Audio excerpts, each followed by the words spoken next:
Little disclaimer is that I was asked to present this topic before the whole controversy just exploded in New York State a couple of weeks ago or last week. But anyways, we're going to try to. I don't want to focus too much on the legal part because whether you're having an abortion in the first or second trimester or now it's the third trimester, providers, licensed providers, non-licensed providers. These are details that are important to know, but they don't affect our belief system as much. So we'll talk about that a little bit, but I want to talk more about abortion.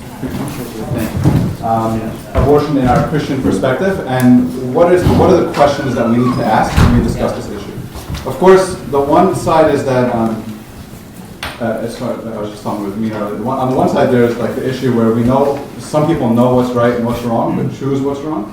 Some people are still debating whether this is right or wrong, or what the right answer is. So we're going to talk about. So these are kind of what we're going to try to talk about today. I'm not going to do these bottom two because that's a whole other topic. But the major question in abortion is, when does human life begin? And we'll spend most of the talk today about that question, because that's really the question that answers what is the church view on abortion. And then we'll talk about reasons mothers choose abortion, because as much as the church may be pro-life, obviously except in certain situations, the church has to be understanding of situations that can arise where mothers may choose to have an abortion, even if the church recommends against it. And even if these women decide to do that, the church has to be, one, understanding, and two, cannot stop providing love, because God would not stop loving us. So as a church, we have to understand these reasons and continue to love regardless. That's our moral obligation. We'll talk about some statistics. I don't want to go into details about that, so I'll skip those slides probably. We'll talk a little bit about legal ramifications, but to be honest with you, as not being a lawyer, those are hard for me to understand sometimes, so I'm going to kind of skip over it. And then we'll talk about, kind of concentrate a little bit about the Christian perspective of abortion. So the first question is, when does human life begin? So this is kind of the question that has been argued, or there's been so much controversy about when does human life itself begin. Just to go over some terminology so we can all be on the same page. When you hear the terms pro-choice, I'm sure you guys are all familiar with this, but just to kind of recap, pro-choice is a pro-women's right to choose, and the choice here is not to get married, to have a baby, it's the right to have an abortion, to choose an abortion. But we call it pro-choice, the women's right to choose an abortion, and also known as pro-abortion. Pro-life is anti-abortion, sometimes criticized as anti-women's choice. And then the terms embryo, fetus, you'll see pro-choice groups will rarely use the term child, baby. You'll see them most commonly using the terms embryo, fetus, because sometimes there's an element of, when you're talking about abortion, there's an element of dehumanizing, and that's the pro-life stance is that using those terms exclusively is dehumanizing. And then you'll find a lot of the pro-life groups will use the terms baby or child, because they value life, obviously. So you'll see this term is preferred by the pro-life groups. However, pro-choice groups argue that using the terms baby or child gives it a sentimental value that can make people be anti-abortion when you use those terms. Okay? So we'll talk about Roe v. Wade later. But by the way, if anybody has questions or any comments or anything during the talk, we don't have to go through the slides. There's 110 slides. I'm not even going to get through like 30 of them, so we can just have a conversation or a discussion outside of that. But interrupt me whenever. But the interesting thing about Roe v. Wade, and we'll talk about it more later, but one of the things that they said in the statement that they made is, we need not resolve the difficult question of when life begins. When those trained in the respective disciplines of medicine, philosophy, and theology are unable to arrive at any consensus, the judiciary at this point in the development of man's knowledge is not in a position to speculate as to the answer. And this is very important because this allowed them to justify the decision that was made in Roe v. Wade, that the decision that was made that Texas can only have abortion in the state of maternal life endangerment, that was why this all came about, that to say that they don't have the right to choose was what was argued about. And so because this argument of when life begins is still a controversy, they're able to justify that the women's right to choose supersedes this argument that has not been clarified, or there's no answer to it. Okay? Sorry. I need to look this way. Yeah. I need to point that way. So we'll answer this question with two questions. Biologically, when does human life begin? And the second question is, when does the soul enter the body? Right? We're all living beings. We have a soul. When does the soul enter the body? And I'm not here to give you an answer today. I'm going to give you what the argument is and what the church believes. Obviously, that's what we believe. But to kind of understand why the church believes this way. So obviously, biologically, when does human life begin? The new embryo, fetus, baby, child, however you want to call it, starts at fertilization. But some people have argued that it can start at implantation, which is when the fertilized egg, the egg that has been fertilized by the male sperm, actually implants in the mother's uterus. Some people say it's at segmentation, when this embryo fetus starts to divide. Some people say it's brain development, or the first heartbeat, or fetal pain. Sorry. Some people say fetal cognition, when the baby can start have recognize, which I don't know how much they recognize. Fetal quickening, when you first feel the baby's movement. Fetal viability, which viability means when a baby can survive outside the mother's womb on its own, which 40 years ago was at 28 weeks. Now it's at like 24 weeks. More recently it's been even less than 24 weeks. So, and then lastly, actual birth. And then the second question, when does the soul enter? So we'll talk a little bit about this. And fertilization is the first obvious area where life begins. And this is important because this is what we as a church believe, that life begins at fertilization. Most scientists, philosophers agree that life begins at fertilization, that this new being carries all the genetic makeup, all the coding that can allow for this baby or embryo or fetus or fertilized egg to develop into full baby, adult, etc. We're going to try to go through this quickly, but obviously it's the union of the sperm and the egg. In the book Psychology and Life, which is an old book talks about the beginning of life, it says at the time of conception, two living germ cells, the sperm from the father and the egg or ovum from the mother, unite to produce a new individual. So the issue of when the human being comes into existence is not debated. Everybody believes and does not argue with the fact that human life comes into existence at fertilization. What's very interesting, I didn't go to New York City public school, I went to Catholic school, so my education is a little bit biased. But from my understanding, from what I was reading, is that New York City sex education curriculums took away this statement that used to be around back in the 60s and early 70s, before Roe v. Wade. And that's that human life begins when the sperm cells of the father and the egg cells of the mother unite. This unit is referred to as fertilization. This is apparently not taught anymore in New York City sex ed, which I thought is interesting. And again, all the genetic makeup is known and determined. Eye color, hair, whether the ear is going to be attached or not attached, nose design, whatever. Everything that makes Fedi who he is known from the moment of fertilization. All right? And that's important because that new, whatever you want to call it, embryo, fetus, whoever, is already decided it's going to be a male or a female. Everything about this person is decided, and it's distinct from the mother, distinct from the father, and it's a separate being. Okay? So we talked about this. All Christians, Orthodox, Catholics, Protestants agree that life begins at fertilization. Sorry. I'm having a hard time. We talked about all this, so I'm going to a lot of this is repeated because just to make sure that we emphasize these points. So the pro-choice argument is very interesting about fertilization.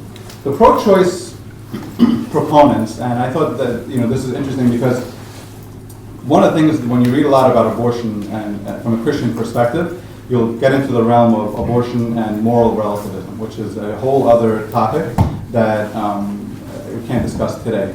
But it's when you need to do something, you're going to justify it. So a lot of times I was reading this and it was very difficult for me to understand the rationalization that's given, but there's clearly an aspect of moral relativism that's applied, but we'll try to go through it, okay?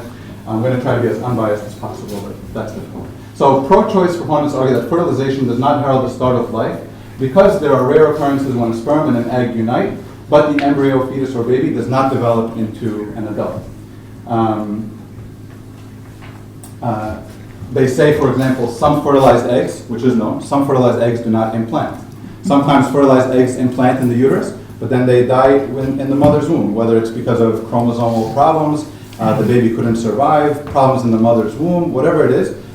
A lot of women have miscarriages. It's a very known thing. So they say that it's not a human life because a lot of these babies anyway may not live. All right?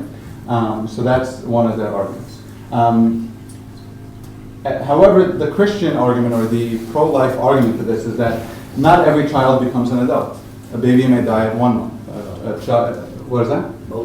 Yeah. So, and organisms or humans die at all different stages of development. I know this is like very basic, but it's important to understand why the church believes what it does and why the argument is again, a moral relativism argument rather than a true human developmental argument. So the second pro-choice argument against fertilization. They describe the embryo as a not yet constructed house. This was a very interesting argument that took me a little while to understand, and I kind of finally got it, and I'll give you a little example. They say, for example, if you walk into a store like Home Depot, you don't see 30 houses, right? When you walk into Home Depot, you don't see 30 houses, but you see the supplies to make 30 houses, right? So you don't walk into there and say, oh, here's 30 beautiful houses, right? They say you have materials that need architects, carpenters, electricians, plumbers, etc.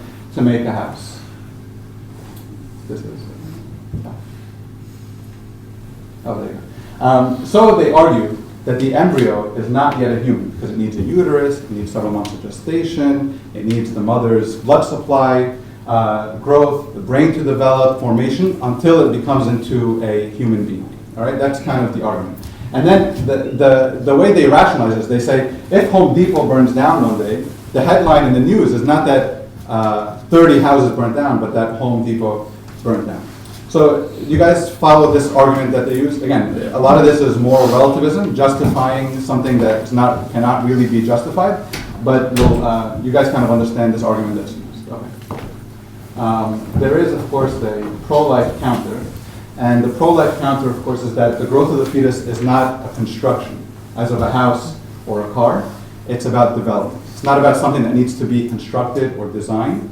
The design is fully there. It just has to go through development. You don't need an electrician, a plumber. You don't need anything else except for the God-given design of the woman, the mother, that allows for the baby to grow from birth, from fertilization. I mean. So human beings develop but are not constructed. Again, similar to how a child develops into an adult, no external factors are needed. And again, this human being has all the genetic makeup. You know what, if you look at the genetic code that you have at fertilization is the same DNA that you have now. Your DNA has not changed, your body has just developed into what it is as an adult. Okay? All right. So summary about fertilization. Just to move along, is that obviously most Christians agree that life begins at fertilization. This new life is neither that of the father nor the mother. It is the life of a new human being. However, the pro-choice people believe that the embryo fetus is not yet a human and does not herald the start of a new life. Okay? I want to kind of skip these other ones because these are just scientific arguments. But for example, some people argue that human life starts at implantation, and they say that implantation actually occurs. So when the sperm fertilizes the egg has to travel from the fertilized egg has to travel from the ovary to the uterus, and that time to travel from the egg from the ovary to the uterus and implant in the wall takes about a week. And this is when that's why it takes a couple of weeks for a pregnancy test to come back positive. This is the hormones that that go on when a mother becomes pregnant. So the argument that's given is that when the embryo implants in the uterus, this is the first time that the embryo is connected to the mother's blood supply, and that's the argument that they use for why implantation. And again, this has to do with the breath of life, which is oxygen. This is the first time that the fertilized egg implanted in the uterus is experiencing the mother's oxygen or the breath of life. This is, again, scientific arguments.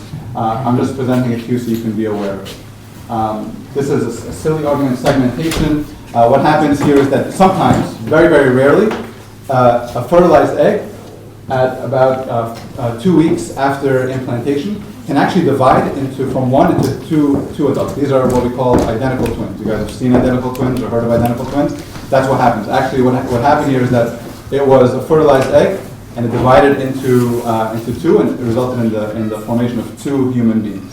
And so the argument here, and this has been raised by many people, is that the baby prior to this period is not a human being because one cannot be divided from oneself.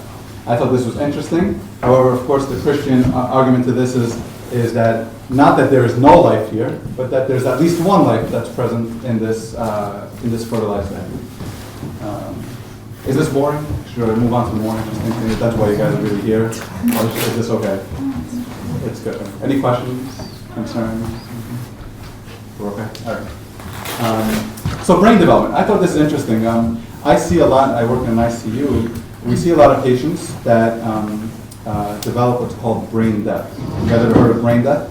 It's another controversial topic, but what we believe, or what the New York State law, or the federal law, and I believe the church believes, is that when you have brain death, that's essentially considered the patient has passed away, even if their heart is still functioning, because we can resuscitate a patient. We can have them on life support. Their heart can function, their lungs can function while you're really functioning for them, but they have no brain activity. So if you take them off the life support, the heart would immediately stop. So the argument here is that if brain death is considered, can herald the end of life, does brain development herald the beginning of life? Which is, again, an interesting argument. And I mean, this is just an image of the development of the brain. You can see in the beginning it doesn't really look like a brain. This is, obviously the brain is more formed. However, it's important to note that throughout the development of the child, there is a brain that's there. It just takes time. Okay? We talked about this. So since there exists a neurological end, is there a neurological starting point? Yes, Mark. Do you foresee, like, if the brain is developing well, or is it just something that, like, you have to, like, is there a certain point where you can say, okay, this is not going to go well? In development. Yeah. So we'll talk about that later. There are certain chromosomal abnormalities that you can detect during pregnancy, which is actually something more modern, like within the last 50 years, for example. That can detect if a baby will be born with some type of developmental delay or mental retardation, or things of that nature. Yeah. Some obviously you cannot. If a baby is born with cerebral palsy from birthing issues, that's different. But there are some that you can identify early. So that's brain. Sorry, I'm having a hard time. I apologize. Bear with me. Okay. All right, good. The first heartbeat. Some people say until you actually see the heartbeat on ultrasound, is the baby actually living? There was not much that I read about the fetal heartbeat. Pain was an interesting one. Sorry. I have to make it a little lighter. This is, how do you, is there a way to get the fetal pulse? Should I stand over here maybe? All right, there. So fetal pain, this was an interesting argument. The argument here is, theoretically, if the fetus does not feel pain, can abortion really be considered murder or killing? So again, this is an argument that I didn't find convincing at all. It was a very silly argument to me, but it is an argument that's listed out there. In 2005, a major medical journal published an article saying that the fetus does not feel pain until the third trimester, until about 6 months of life. Later on, more data has come out. Some people say at 20 weeks, the baby can start feeling pain. So since we don't know when fetal pain starts, is that something that we can use to justify abortion? I personally obviously don't agree with that. I don't think this is a good argument from my point. The American College of Obstetrics and Gynecology, ACOG, they use 24 weeks as a cutoff for fetal pain. And so the argument here is that from the Christian perspective, is that even though the pain connections in the brain may not be fully formed until 20 to 28 weeks, however, whatever argument you want to use, this does not mean that the baby does not feel emotional, cognitive, sensory pain, etc. And then even others argue that when a mother goes to have an abortion, the mother is given anesthesia. So if the mother is not going to feel pain during the procedure, then the baby will also, because all the blood goes from the mother through the umbilical cord to the baby, that the baby also will not feel pain, because all the medication that's given IV will also go into the baby. So the baby is not going to feel pain whether or not the baby can feel pain anyway. So that's why, to me, this is not a reasonable argument. If there's life, the life is taken away, there's something that happened to take away life, and that's what killing is. Okay? Fetal cognition, this we don't know information about. Fetal quickening, that's when the mother starts feeling movement. Fetal viability, we talked about when a baby can survive outside the mother's womb. Of course, these babies are usually in what we call a neonatal ICU, where they're at least kept there for a couple of months until they're at least 32 to 36 weeks. Okay? All right. Lastly, this is interesting. I didn't realize this when I was doing my research, but there are countries that still perform what's called infanticide, where they kill babies after they're born. This happens, there are many countries actually where this still is a practice, and I thought this was very interesting. They use it as form of family planning. For example, this happens in China. It's not illegal.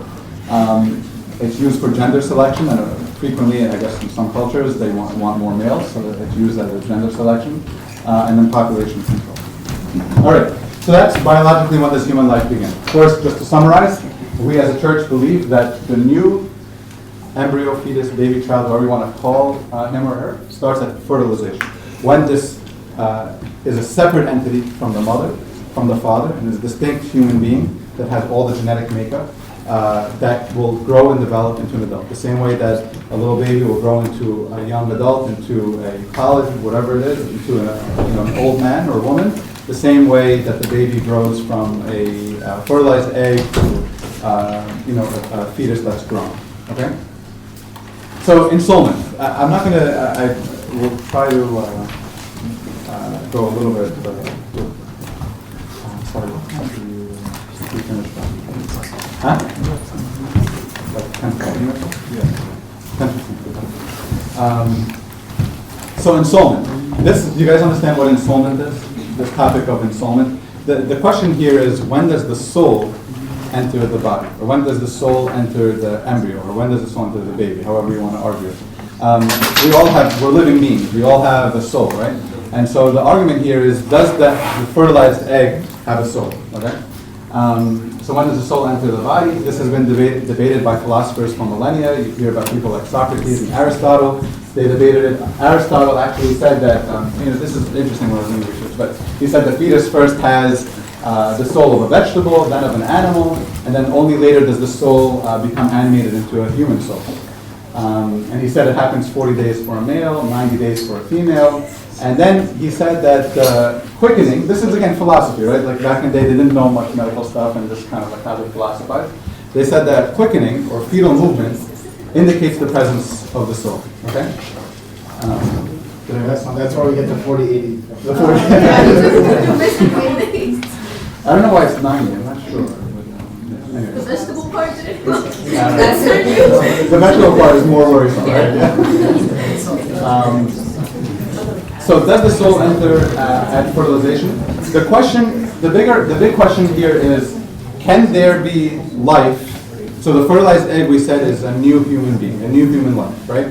And this new human life has all the genetic code to become who we are today. Yes? This is not an argument that's used by pro-choice people, right? Ensoulment? I'll get this. Okay. Yes, it is used. Yes. So the question is that we ask, from a Christian perspective, and we'll get to the pro-choice, is can there be life without a soul? All right. So an argument here, for example, is that some say the soul enters after birth when the baby takes its first breath. That's an argument that's been raised, because in the womb the baby is not breathing. Right? We know that the fetus does not breathe inside the womb. It takes its first breath That's why you'll see like all the videos when a baby comes out and everybody's waiting for the baby to take its first breath and they're like, oh, the baby's breathing, right? So people argue that that's the first sign of when the soul enters the body. That's an argument right there. Some argue that the soul enters the body when the brain is formed, or when the fetus is able to survive independently of the uterus, right? These are all arguments that are out there. But we'll talk about the Christian concept of ensoulment. The Christian concept of ensoulment is that the embryo has the autonomy, meaning the independence or the ability on its own, and capacity to interact with the mother, coordinate biological processes, right? Nobody has to direct this fertilized egg to travel from the ovary to the uterus, to implant, to grow. Nobody has to direct it, right? The mother doesn't say, okay, it's time to move along, right? Let's go to the next step, right? That doesn't happen, right? The baby, the embryo has this autonomy to do that and to continue to develop and to grow. So the reasoning here is that this embryo is not just the accumulation of biological material, rather it is a new living being, dynamic, marvelously ordained in an order designed by God, right? None of us can create life or allow this to happen. Only God can. And so that's why the belief is that the soul is there from fertilization, because of the fact that this embryo has the ability to develop and grow on its own without anyone doing anything to it, except for God, of course, right? Does that make sense? Is that okay? All right. We talked about this. The new individual is the human species. Of course, as a Christian, we have to understand that this is what our Lord Jesus Christ was in the womb of the Virgin Mary, and how we all are formed as well.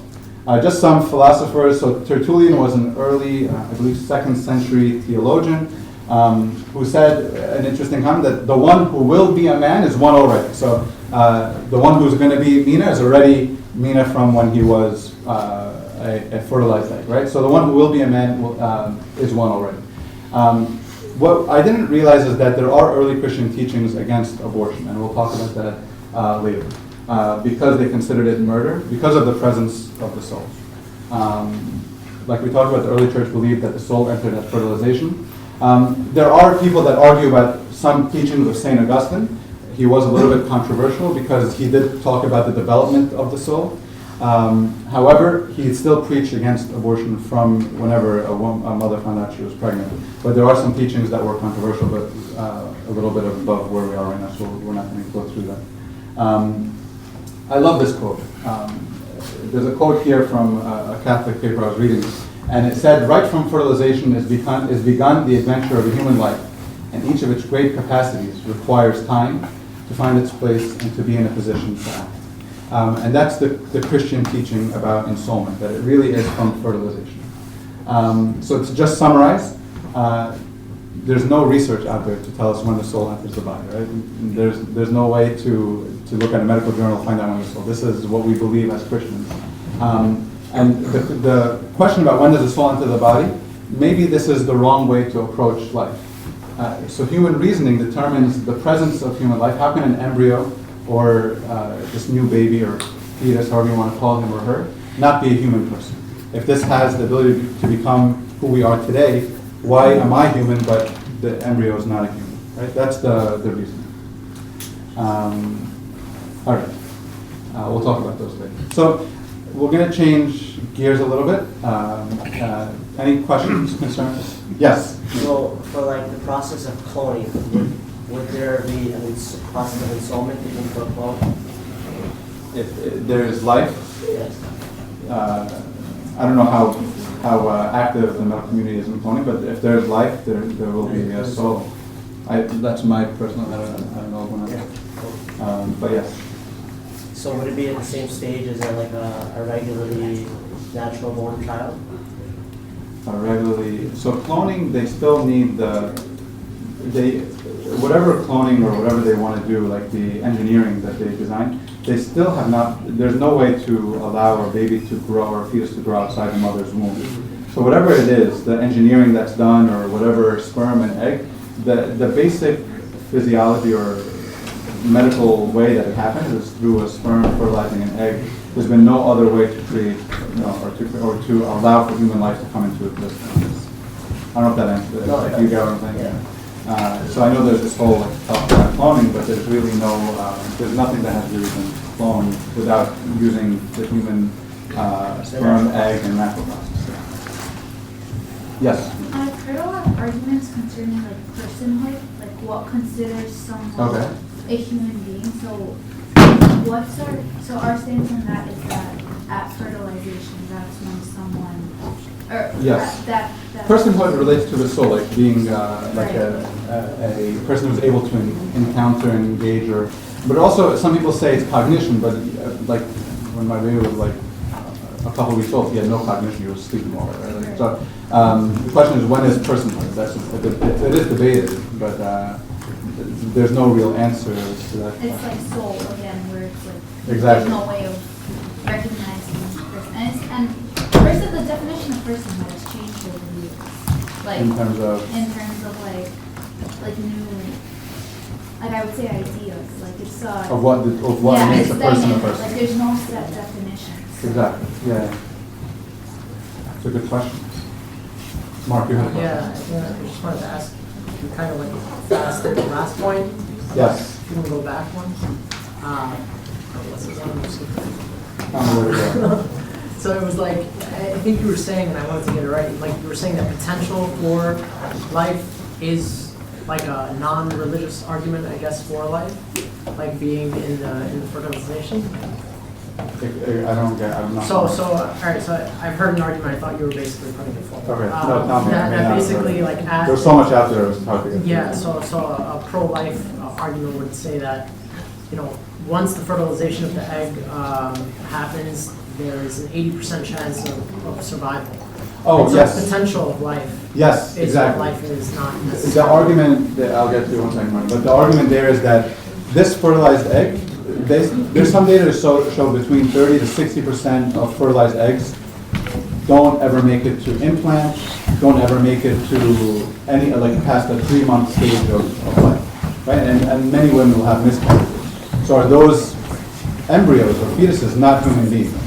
That's it. So you're saying, so their argument is that because fetuses can die in utero, inside the woman's womb, so does that make, were those living beings as well? Or is this embryo or fetus a potential of life that becomes life when it's born? Is that what you're, that is an argument that's raised by, But for pro-life, right? So like if it has the potential. that's an argument raised by pro-choice. Pro-life, we No, I'm believe saying that. for pro-life, like to not have the abortion, the argument would be that because there's a potential of life, like this is like, you know that this fertilized egg is going to become a human being. It's like saying like, I know that this person can become a doctor, so I'm gonna hinder him. You know, like it would be wrong of me to do that, hinder. as it would be wrong for me to. Yeah, not has the ability to become human life, it already is human life. It doesn't have the potential for life, it is life. That's the Christian argument. The Yeah. pro-choice argument is that it has the potential to become something. Yeah, I but it- wasn't pretty far Yeah. with the Christian argument. I'm saying like there are people from a non-religious point of view will argue that life is found in potential of life. So at fertilization, as Yeah. Christians say, but they'll say for different reasons. Yes, okay, yeah, absolutely. Yeah. Thank you for clarifying. Myrna, yes? How does like Plan B counter it? Is Plan B the pill messes Morning with- after. Yeah, Yeah. messes with the hormones. So you're saying the autonomy is in its transition to implantation, but the Plan B hinders the implantation and often hinders the fertilization. Does that then count also as a Yes. No, it's a good like. No, it's a very good question. So a couple of, I was going to get to it, but I actually like this because this is more open and it's better. The morning after pill does not prevent fertilization, right? The woman who does not want to get pregnant after she has a sexual encounter will say, I'm going to take the morning after pill. The reason for it is that it prevents a fertilized egg from implanting. Does not prevent fertilization. So two things that are interesting. One is that all the abortion statistics that are out there do not include the morning after pill. So if you read that 25% of women between the ages of 15 to 44 have abortions, and that's a true statistic, 1 out of 4 women will have an abortion, they don't include the morning after pill. The second thing is, of course, as Christians, we believe that life begins at fertilization. So if you're preventing the fertilized egg from implanting, it is considered hindering with life. So it is from what I've read, but from what I can Correct. I mean, there was not much that I found from the Coptic Church. I had to look at Pope Shenouda. He wrote some stuff. There's a lot of early church fathers, but these are details that kind of really, the morning after code didn't exist 100 years ago. But from what I've read, from SUS Cops, LA Cops, and Pope Shenouda, it does hinder with life, so it would be, again, all this has to be in conjunction with your father, with the father of compassion. Right? Yeah. So let me just say that when we study this, it falls under the umbrella of Christian bioethics. Mm-hmm. And a lot of the things that we're talking about, like you said, are new advancements in medicine, technology, and all that. So they pose new questions. And where it gets tricky is where it becomes a pastoral. Like, so think about in vitro. Mm. That's a new practice now. It's advancement in medicine, technology. We get into hard questions again. Like, all right, well, I'm a priest. I know that this is my daughter in confession, and her husband have been trying to have a child for some time now. They can't have a child. And then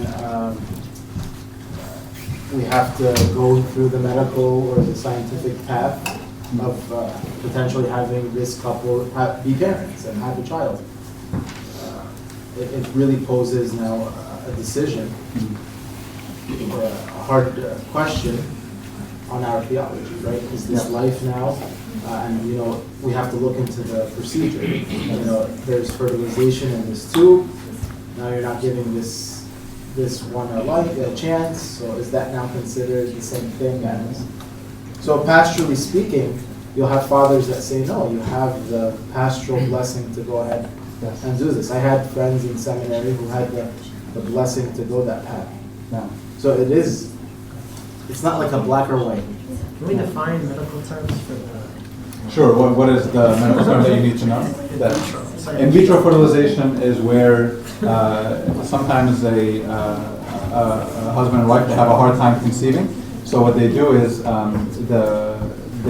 because the husband's having a hard time fertilizing the wife's egg. All right. So what they do is they take the wife's egg out of the body, and then they take the male sperm and they fertilize the egg. So what Abuna is saying, and this is where there's controversy, is that sometimes this fertilized egg is not implanted immediately. It's just left to kind of linger there for a period of time. Or sometimes They do multiple. yeah, that's a big controversy. Sometimes they do multiple. They fertilize multiple eggs, and then they give them back to the wife or mother, and then when one implants, they have to discard the rest, right? So there's controversy. So even though in vitro is a medical technology that's allowed a lot of people to become pregnant, there is controversy even with that. But that's, I think, beyond our, yeah. But to add another dimension to that, it gets even more complicated when we talk about how, on top of that, they can do gene selection. They could select certain genes that they want to see, and they could pretty much fertilize 20 eggs before they get that, and throw the other ones that don't meet that criteria out. Correct. It's actually That's the same. That's kind of a similar issue. But those fertilized eggs there's life that if given the God-created ability to grow, will become a human being. Gene selection is very controversial. How would you use this argument, to argue with someone who believes that humans are just really advanced, like animals pretty much, and have no soul? The absence of the soul. So, I mean, that's... pretty much just like a different argument, not the ensoulment. So I didn't mention that argument, but that is an argument that we're just living beings that don't have souls. But obviously that's, it's tough for us to handle because we obviously believe we have a mind, we have a soul, we have a spirit. But there are people it's not actually a big argument. Most people believe that, even atheists believe that we have souls. But that at death our souls just die with our bodies. I kind of said that just to see if there was a different argument for this, because it seems like a very Christian. Yes, this argument is a Christian argument, why people argue against ensoulment. That's why I mentioned it after biologically. But so biologically it was the easier question. This is the more difficult question that if one does not believe in the soul, it's not really a question to be debated. Is that kind of that's what you're mentioning? Absolutely. Like if one doesn't believe in the soul, this is not really an argument. Yes? So, sorry, Malish, based on Antonio's question, if the person does not have a soul, how he's being alive? Through what? He's Yeah, saying what's gonna make him the way alive? animals have, the way animals are living. So like it's just He's arguing the fact that It's not a major argument because most people believe in the existence of the soul, but it's not a common argument. Sorry, I'll come back to you. Sorry, Stephanie, yes. I don't know if you're gonna get in here, like. I don't know what I'm gonna get to either. Like, I was just Yeah. wondering how we, as, Christians community, how we can like go about, like respecting other people's like choice or their circumstance. Like sometimes it's not necessarily that people that want to have abortions are like immoral, but sometimes they're scared or they're in a certain situation, they didn't want to get pregnant. Like how can we be like how do we like go about that? Like on our day-to-day or like relational kind of level?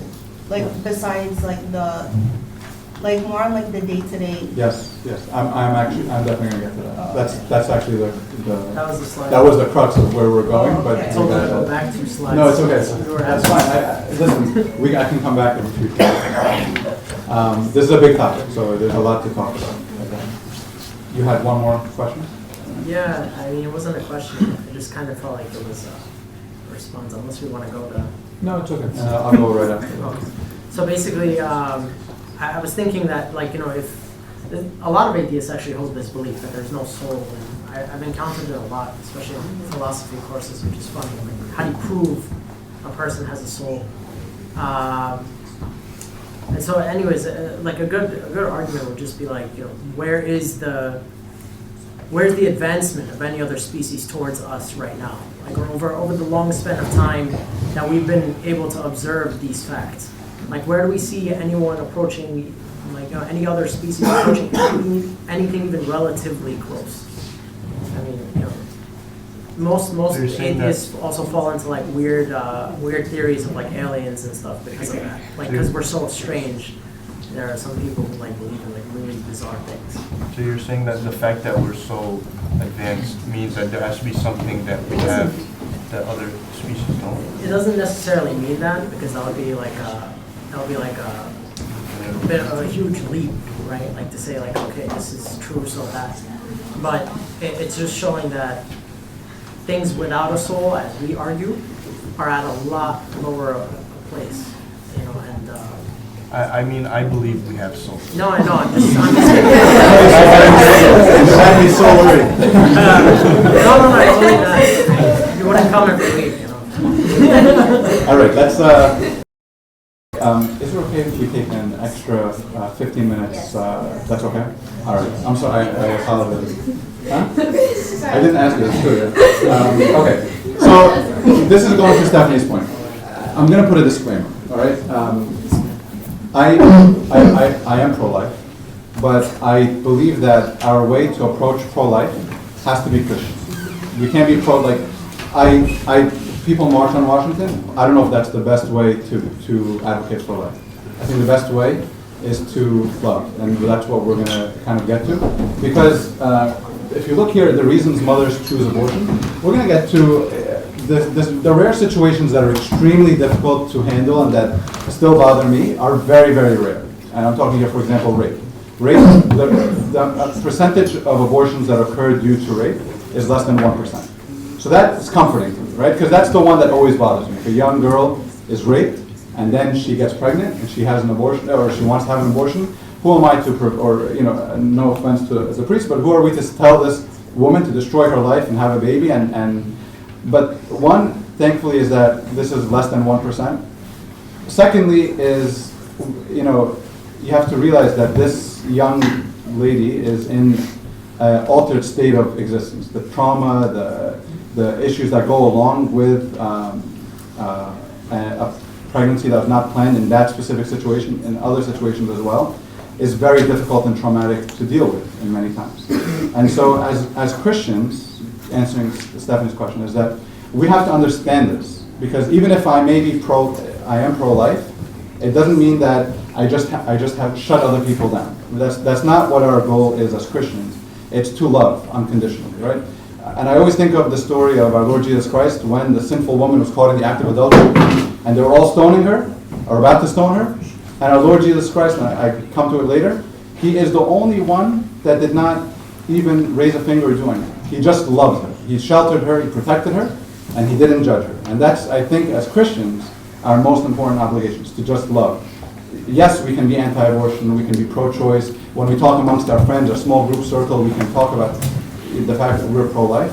But when we encounter people who may be struggling, somebody who's going through this experience, who's had trauma, these are extremely difficult experiences, and we have to just show love. Even if they choose to make the wrong decision, even if after counseling, our obligation is to show love. That's my personal belief. Even if they make the wrong decision. Because this woman clearly made a wrong decision, but our Lord Jesus Christ still loved her, right? And he did not lay a finger, he did not throw a stone, he just purely loved her. And I'm going to get to a story to me that was really amazing about Roe v. Wade that I'll get to later. But just to do this quickly, we talked about this. We can't be blind to the social circumstances facing people. This does not mean that the church gives in. It just means that we have to be loving, supportive, caring, understanding. But it does not mean that we say, oh, it's okay, you go and have an abortion. You didn't want to get pregnant, it happened, go on. That's not what the church is. It's to love, but we don't give in to the debate. Please, if I'm saying anything wrong, correct me. All right, let's, some abortion statistics. Obviously, you're not going to see it here, so I put it on the bottom. Postponement of childbearing, greater than 25%. Not having financial resources, 20%. Relationship issues or partner objection issues, 15%. Perceived immaturity or parental objection. Parents whose kids and they want to have an abortion, 10 to 15%. People who are in the middle of schooling, education, 10%, more than 10%. To people who have too many kids and the accidental child, another 5 to 10%. Endangerment of maternal health, 3%. There's another one that, I believe the church allows abortion if the mother's life is in danger. So meaning, for example, a mother becomes pregnant and then she found out she has uterine cancer. And in order for the mother not to die, she has to remove the uterus. And if she goes 9 months, the cancer is going to spread, and the doctors tell her that. Then the church allows the termination of pregnancy to save the mother's life, because the baby's life is not more important than the mother's is not more important than the baby's. If they cannot save both. If they cannot save both. Of course, if you can save both, then that's the ideal. If you cannot save both, then you don't sacrifice the mother's life for the sake of the baby. And to be honest with you, from a medical standpoint, if the mother's life is at danger in the first or second trimester, the baby's not going to make it. So there's no reason to sacrifice the mother's life for a possible baby that's not going to live. And that's kind of the church stance as well. Interestingly, the Catholic Church does not believe that. Actually, they believe you cannot abort for any reason, even endangerment of the mother's life, which I thought was very interesting. Yeah. Yeah, on that note, I know this is a little unrelated, but even Catholic Church rules on contraceptives are very strict. Yes. So within Orthodoxy, the contraceptive exceptions are way more liberal than you would think are possible in Catholicism. So they have the rhythm cycle as like one of the only methods, whereas Orthodox have oral contraceptives. All sorts of contraceptives are accepted. Abnormalities in the fetus. So this is, again, a very difficult. So unless you had somebody who's gone through this, you won't realize how difficult this is. So this is, for example, somebody who finds out that their child, because now you can have procedures and you can find out things that can go wrong in the fetus. A mother that finds out that her child is going to have Down syndrome, or something else like what's called Edwards syndrome. Abnormalities in the genetic makeup of the baby that's going to make that it's going to result in mental retardation. The baby is likely going to die within 1-2 years of life, or in Down syndrome, they can live many years, but they're in a mentally retarded state. And a lot of people choose to terminate for these reasons. But it only accounts for 3% of all abortions. However, this is not approved, obviously, by us or the Catholics or any other churches. But this is, you can imagine how difficult this is, especially for a couple that's been trying to have a child, and then they find out the child is going to be deformed. This is very difficult. The church cannot condone the aborting this baby, because it is human life. However, again, we have to be understanding, and like Stephanie was saying, that this is our obligation. Right? Is that what you were saying, Stephanie? Thank you. And then others, 1 to 3%, and including in that is rape, which is less than 1%. So again, just to kind of break it down so you can realize why it's important for us to understand this controversy.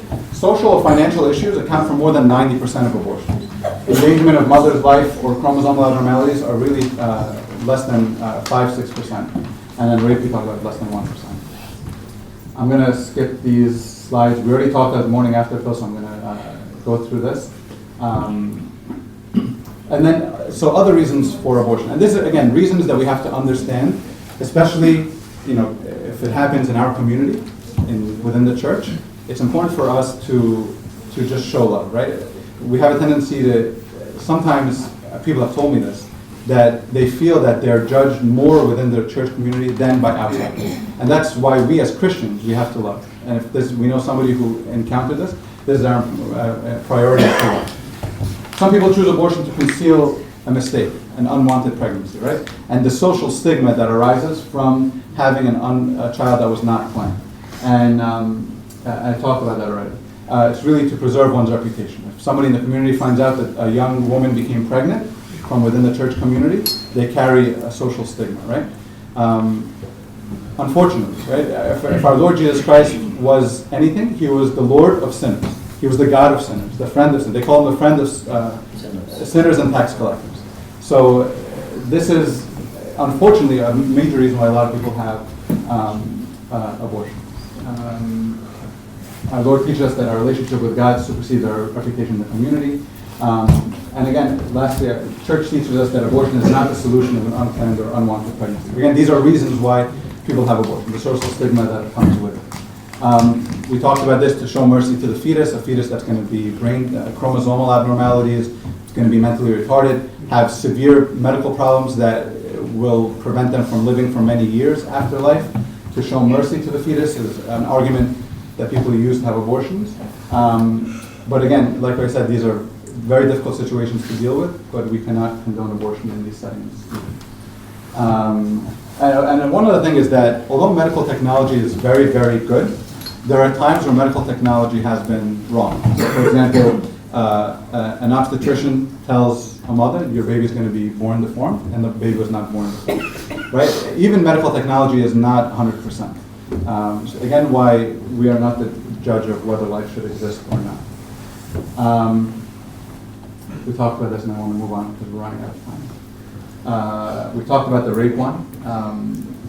And I think very importantly, this is very rare, very, very rare, thankfully. I think this is one of the most difficult ones for me to rationalize that we can't provide abortion to, because I think it's very difficult if this arises. However, the church is obliged to provide extreme care and comfort and social resources and whatever is necessary to allow these young mothers who were raped to overcome the trauma that's associated with it. But again, this is very rare, so I don't want to dwell on it. Any questions on those? Yes? Can the mother put the baby up for adoption? Absolutely. Then that's one of the things that the church endorses. So, this happens in situations where a young lady becomes pregnant, whether it's from rape or other things that may have happened, mistake, whatever it is. And what happens is they want to put the child up for adoption. They don't want the social stigma. They carry out the pregnancy. When they deliver, they give the baby up for adoption. And there are situations where they've kept the baby and they've lived the life at the end. These are all situations that have happened. But of course, as a church, we advocate for adoption. There are married couples that go their whole married life unable to have children who are desperate to have kids. Right? So, of course, adoption is is promoted by the church. So lastly, the last reason that's used as a reason for abortion is a woman's right to choose. That it's my right. Who cares why I'm doing it? It's because it's my right to choose. Of course, we talk about this pro-life. We refuse that notion because you're killing life, and that's it. All right. So let's move. I'm going to skip abortion statistics. I already told you there's 45 million abortions that occur worldwide every year. U.S. percentage of known pregnancies that end in abortion is greater than 25%. About 1 in 4 pregnancies end in abortion. And I'm not talking about spontaneous abortion, what's called a miscarriage. A miscarriage is also called spontaneous abortion. I'm talking about induced elective abortions, terminating a pregnancy. Most of them are performed at less than 3 months. Only about 10 to 15 occur after 3 months of gestation. And most of them are performed by surgery. Some people there's a pill called mifepristone that can also induce abortion. I'm going to skip over these slides. This is one of the most amazing stories about abortion that I didn't know about. Actually, this is important to know. Before Roe v. Wade, which was 1973, so about 46 years ago, abortion was illegal in more than 30 of the states. The only 2 states where abortion was legal on request were New York, 3 states, sorry, New York, Washington, Alaska, and Hawaii. 4 states, sorry. 4 states, yes. The only 4 states that were legal on request before Roe v. Wade were those 4 states. And then there were other states that had it legal in the setting of rape or danger to the woman's health or a damaged or likely damaged fetus. But there was also, most of the states, 30 of the 50 states, it was illegal. I'm going to skip this and go to Roe v. Wade. Roe v. Wade changed abortion in the United States very dramatically, which is why it's always mentioned. And this ruling, like we said before, they didn't debate when human life began, because if they debated when human life began, they wouldn't be able to justify killing human life.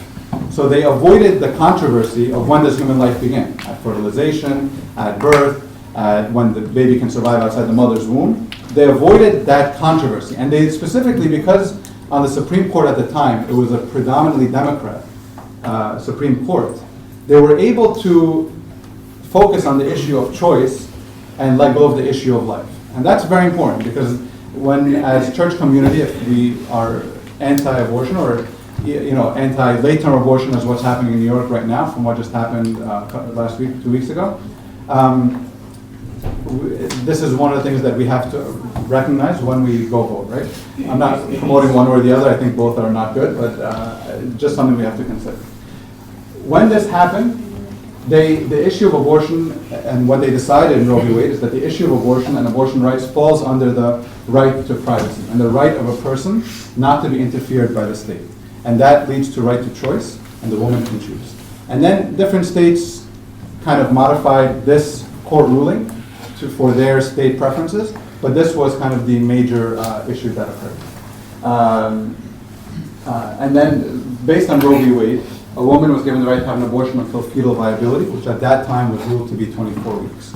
Right? And in 1973, there's a lot of medical technology available at that time, and babies can, in a neonatal ICU, can live outside the mother's womb at 24 weeks.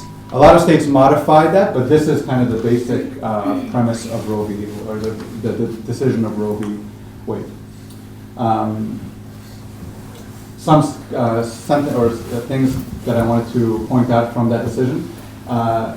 They said the unborn have never been recognized as persons in the whole sense. Again, this is a very pro-choice statement, that the unborn is not a person in the whole sense. Personhood, you're saying. And therefore, they were able to justify that fetuses are not legally entitled to the protection afforded by the right to life. In the 14th Amendment is the right to life, right?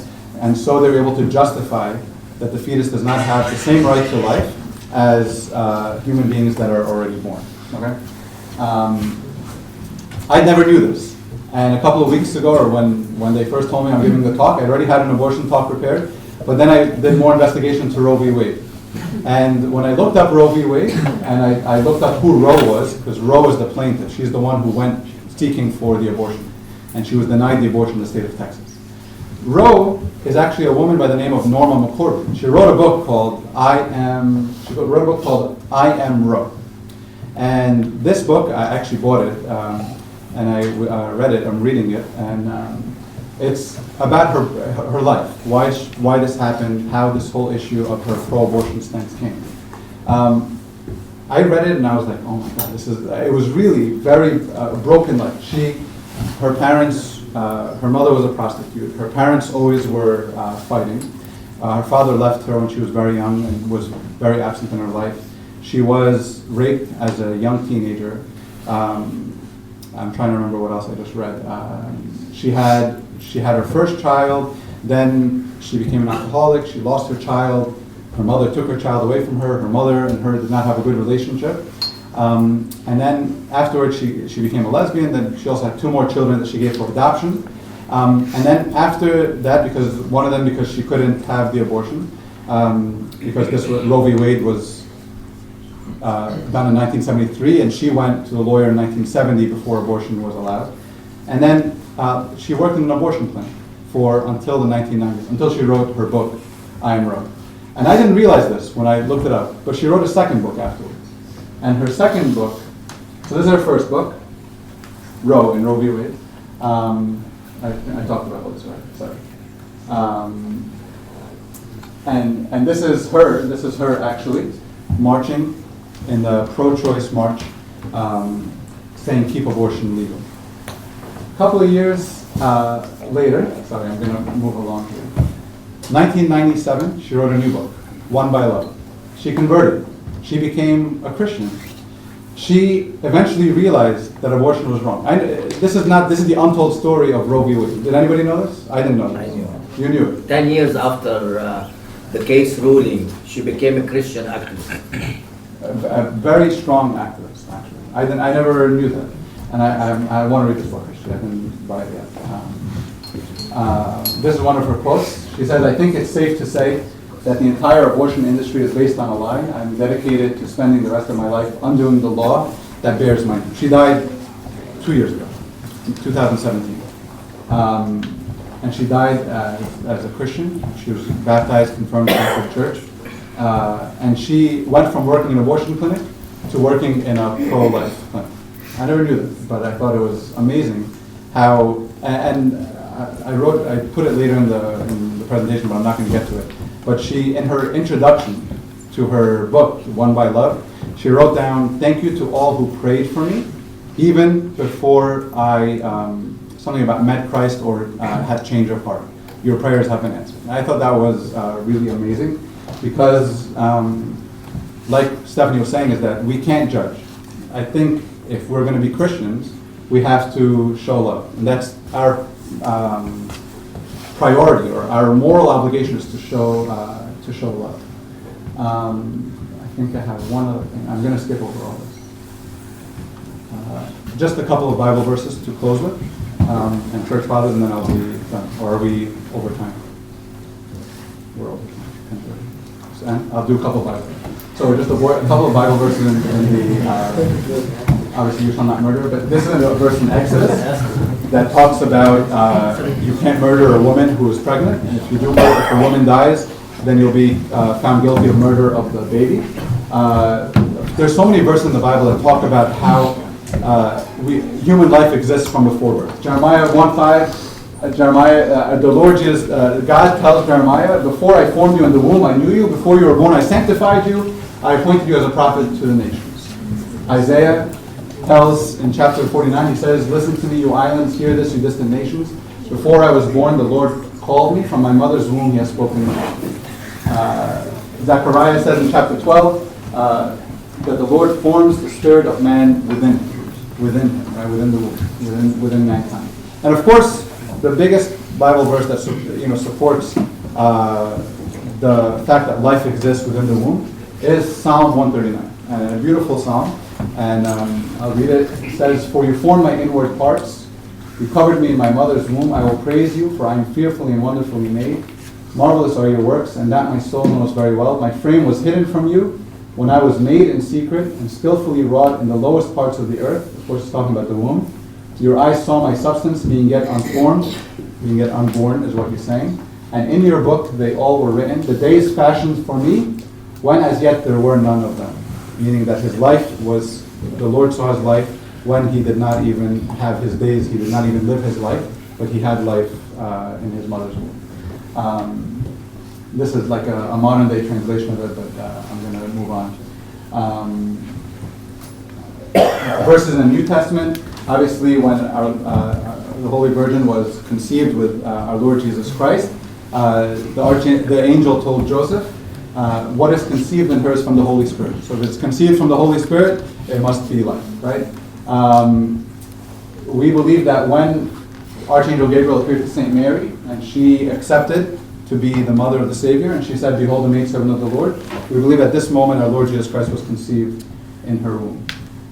This is the moment of the incarnation. Of course, this is the story of Elizabeth and Mary, that when Archangel Gabriel appeared to her, told her that Elizabeth was pregnant, St. Mary went to St. Elizabeth, and when there was this encounter between the two pregnant women, the babe leaped in Elizabeth's womb, signifying that clearly there was life in the womb of the Virgin, and there was life in the womb of St. Elizabeth, and these two lives, even though they did not see each other physically, they met each other spiritually, and the babe leaped in my womb for joy.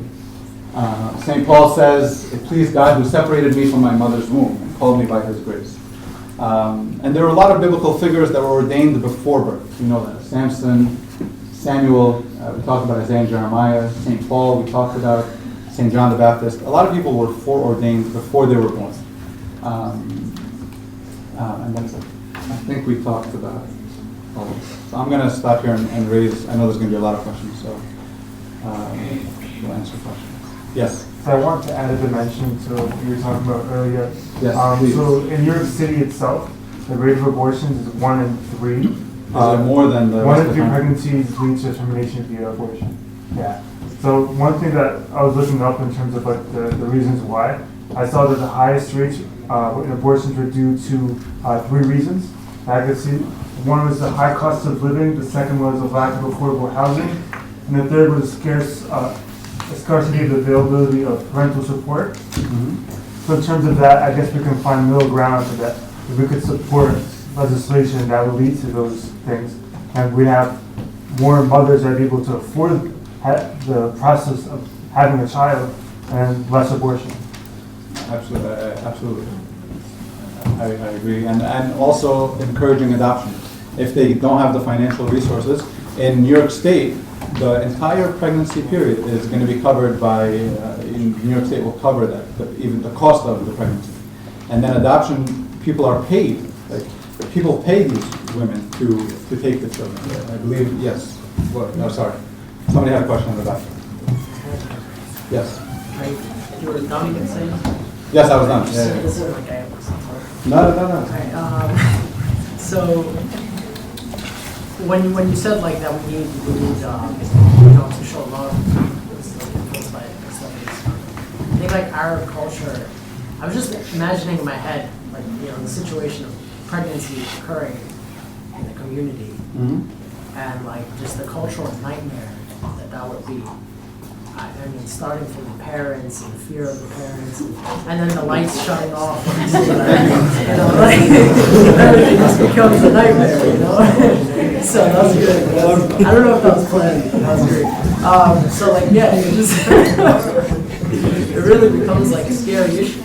I mean, absolutely. I mean, listen, absolutely. However, it always bothered me that people are worried of their social stigma within the church community, because this is supposed to be a protected place. I come here to find protection. I come here to find Christ.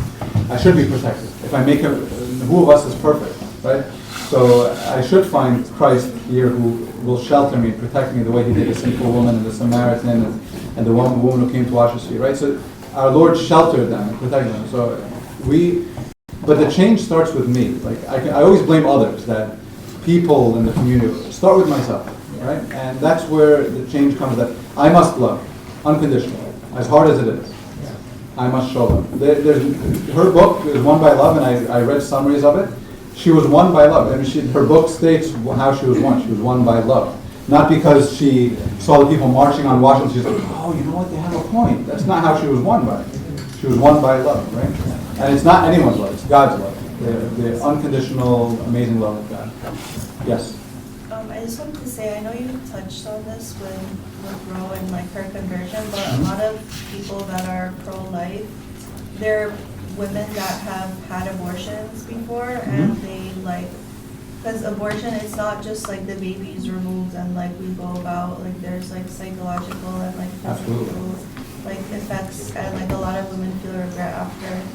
So yeah, it's like it's more than just like the baby, but it's the mother as well after. There is a syndrome that's described as post-abortion syndrome.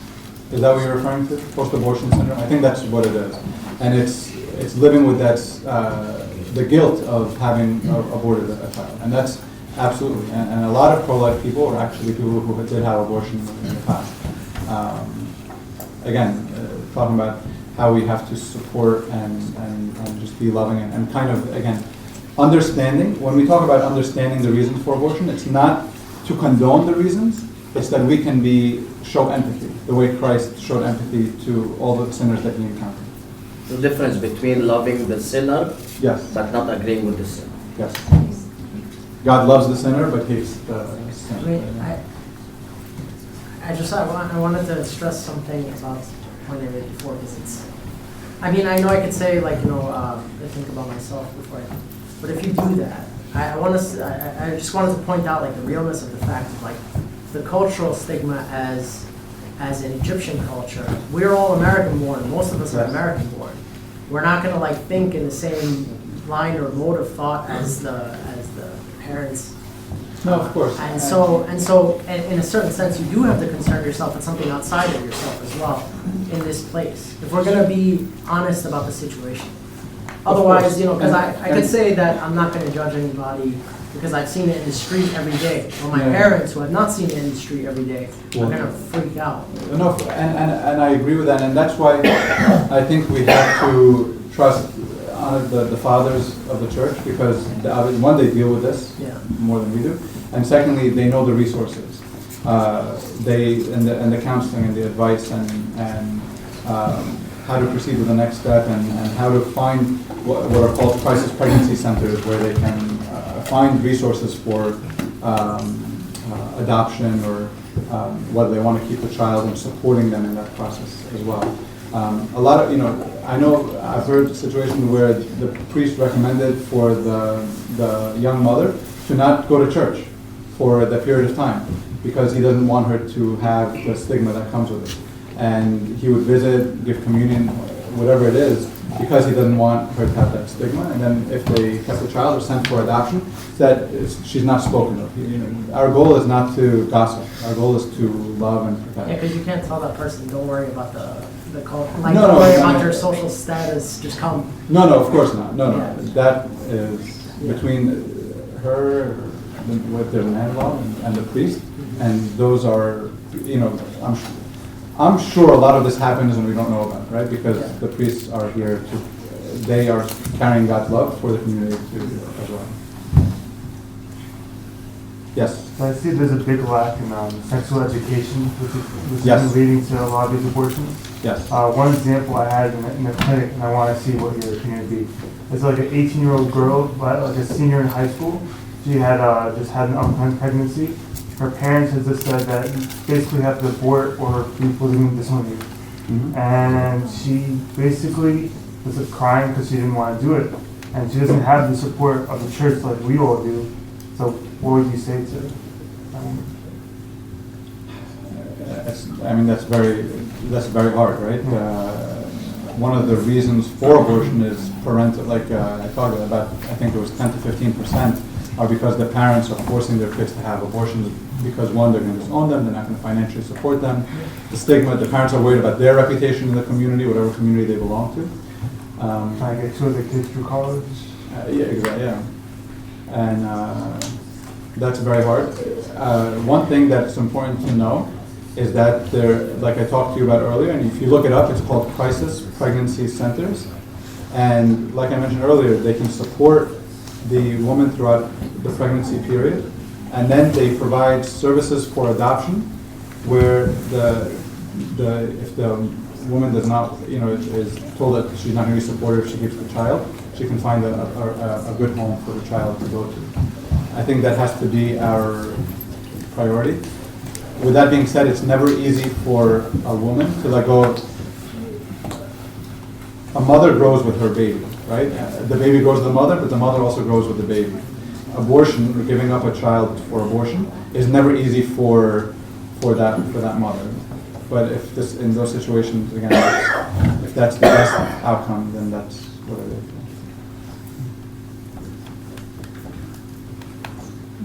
Crisis pregnancy centers are the opposite of, just for people who don't know, are the opposite of Planned Parenthood. So you hear about Planned Parenthood all over the media.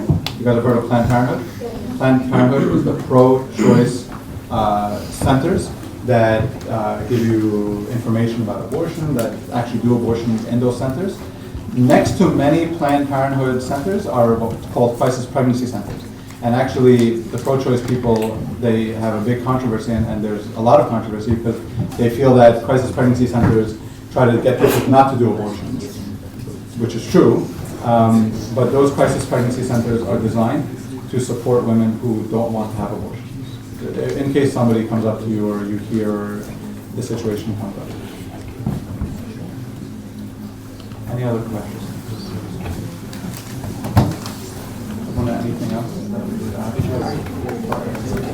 I forgot to mention one thing. Although the Bible itself never says you shall not have abortion, there is a book or a collection of the early church teachings called Didache. Didache is how it's pronounced. And this Didache teaches against abortion. Actually, one of the teachings is you shall not murder a child by abortion or that which is born.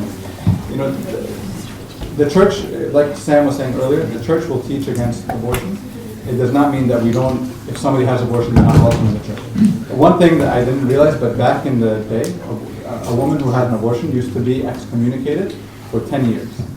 Now, folks knew that, lessened that to at least 1 year. With that being said, even though she is, the church always loves the you have to realize that even though the church is against abortion, the church has to love, because the church is supposed to be giving God's love here on earth. Yes?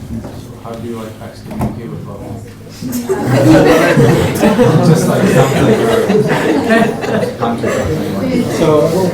so you have to realize that there's every sin has consequences. So if one of the things that make us sin more is when we're not punished for them. Punishment is one of the outcomes of sin. I chose, and this is the reason that this is more of a serious punishment than other sins, is because it's a sin that carries a lot of mind and weight, and it's a conscious, planned thing to do. And so if there is no punishment, then I will not feel remorse for my sin. I will not realize the extent of the sin. With that being said, every situation or circumstance is different, and I'm sure now if you speak to a father of confession, it may not be. I'm just saying this is what folks have done, but if you go to in the local, the bishop or whatever, things may be different. But we can't criticize the church for excommunicating, because church values life. So life is so precious, right? If one of us in here, something happened to our life, the community would be, we would be so upset and sad. Life is so precious, and so we can't devalue the importance of life, which is why this is not, which is why we're here. I just want to doesn't mean that's fully out, or the church checking on them. No, of course, they're never ignored or not welcome. Yeah, like I found that part of No. if someone's fully out for you guys out there. No. Excommunicated does not mean that they're not allowed in the church. It meaning maybe participation in the sacraments or things like that.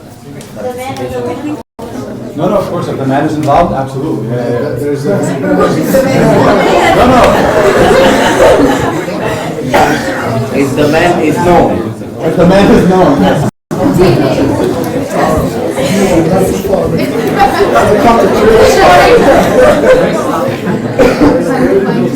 In fact, most of the time, it's of course, the same punishment. All right. Sorry, one more question. How come we don't excommunicate for murder, but we excommunicate an abortion? We're mixing things up here. Excommunication is one thing, canon law and letting a person know that this is the penalty is a different thing. So the canons of the church say this person is to be, stopped from receiving the sacraments for X amount of time, 5 years, 10 years, 15 years. That's different than excommunication. So I use the wrong terminology then? I think I did. yeah, I think somehow it got into the next. Sorry,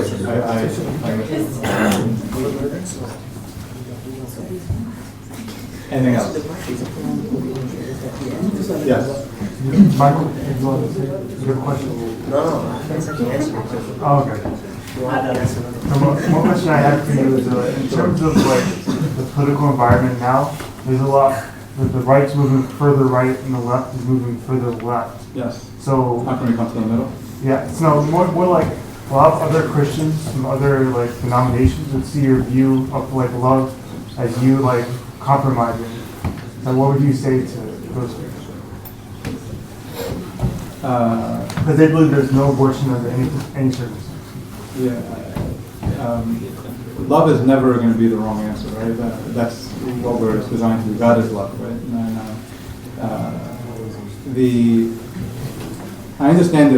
I'm going to say something that maybe it's going to be wrong. I shouldn't really be adamant, but there is a problem where if you get rid of abortion completely, people are going to still have abortion, right? Many countries have illegal abortion. Unfortunately, these abortions are unsafe, right? Mothers die from those abortions.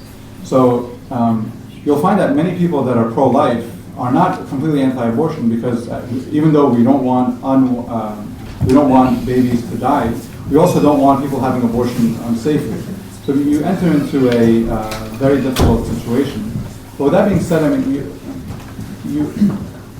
as much as we want anti-abortion legislation as being pro-life, everything has to be done in moderation. We have to understand the circumstances. And obviously, abortion can be completely eliminated in settings like we talked about, where the mother's life is at danger. So that's a very difficult area. I don't know how to. I don't think I really gave you an answer.